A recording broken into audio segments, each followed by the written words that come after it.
Tinuloy ko nga pala itong underarm session ko dahil nga desidido na talaga ako na pumuti itong kilikili ko. As in, Zay, itong kilikili ko mas maitim pa nga dito sa nilalagay ni ate. Bale, ito nga palang pinagawa ko ay snow whitening laser. Actually, dapat 5 session lang to. Kaso sa case ng kilikili ko, mukhang aabot pa ako ng times 5. Hindi nga, seryoso. Sobrang itim naman kasi talaga ng kilikili ko at hindi ko maintindihan bakit nagkaganyan. Pero isa nga din palang reason kaya nagkaganyan yung kilikili ko dahil nga sa pag-shave. So, ito nga palang pinagawa ko, nakakalesen din siya ng chicken skin. Tapos yung mga dark lines sa kilikili. Pati nga itong leeg ko ng itim, kaya nga sabi ko kay Daddy Bin, last na talaga si Bebe Arlo. Pero seryoso, kapag tinatanong nila ako, ayoko na talaga sundan yung bunsoy namin. Kasi nga, sobrang dami talagang pagbabago at ang hirap ngang ibalik. Anyway, ito nga palang ginagawa sa leeg ko, same lang naman ang ginawa sa kilikili ko. And sa mga nagtatanong nga pala sa akin kung masakit ba, para kang kinakagat ng 10 milyong langgam.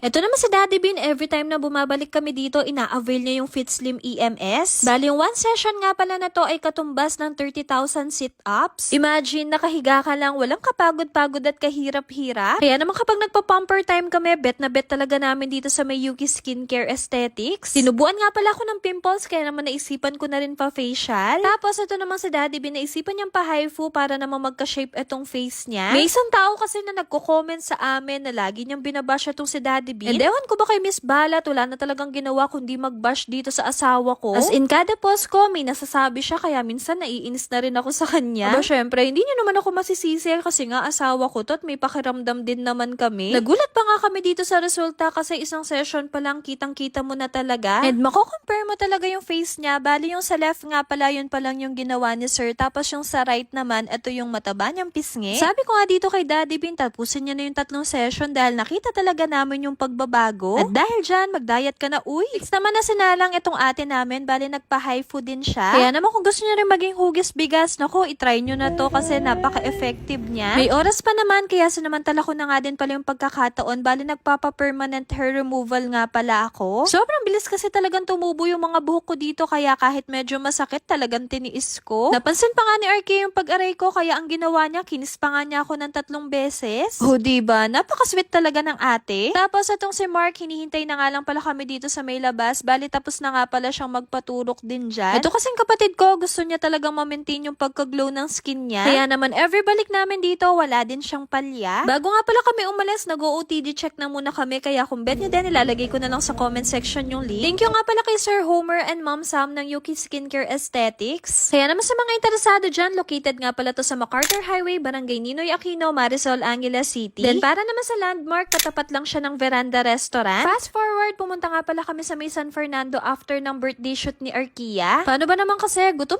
na kami at lahat kami nagkikrave ng samgyupsal. Medyo traffic kasi sa may Angeles, kaya naman dito na lang kami sa may San Fernando kumain at napagtripan pa nga namin na tong si Daddy Bean. Tignan niyo naman, umupo na siya sa sobrang gutom daw niya. Sa sobrang gutom nga namin, pagkatating ng mga in-order namin, niluto na namin kaagad. At sa dating pa lang namin, mukhang mapapalaban na talaga kami dito at masusulit namin yung bayad. O aminin niyo, kapag gutom na gutom talaga, masarap talagang kumakain sa mga unlimited. And sakto, kaming 4, hindi pa nagla-lunch dyan, kaya paniguradong masusulit namin to. Isa pa nga pala sa binabalik-balikan namin dito, yung kanilang cheese kasi talagang napaka-cheesy. Alam niyo naman, yung Mommy Shane nyo, sobrang hilig sa cheese, kaya bet na bet ko talaga dito.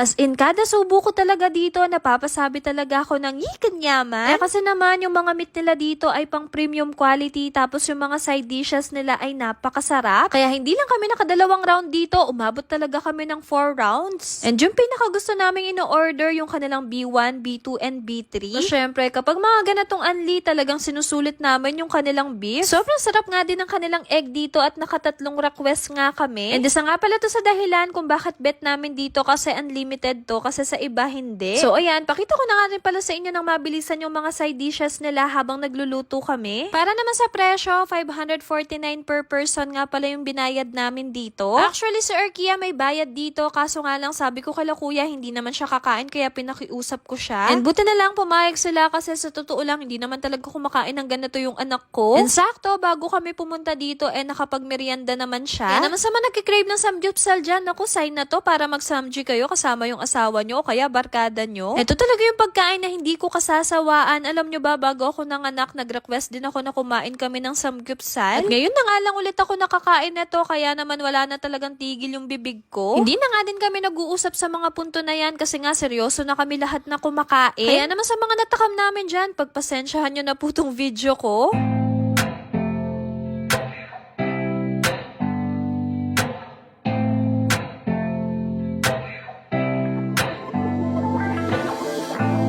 Well, my past is torn.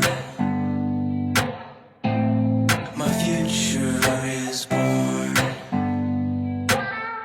Shot through the heart again. And you're to blame no more. I'll be okay, I'll be okay. Never wanted to see things your way. Swimming pools and open wounds, too deaf and dumb and blind to see the damage that I'll do.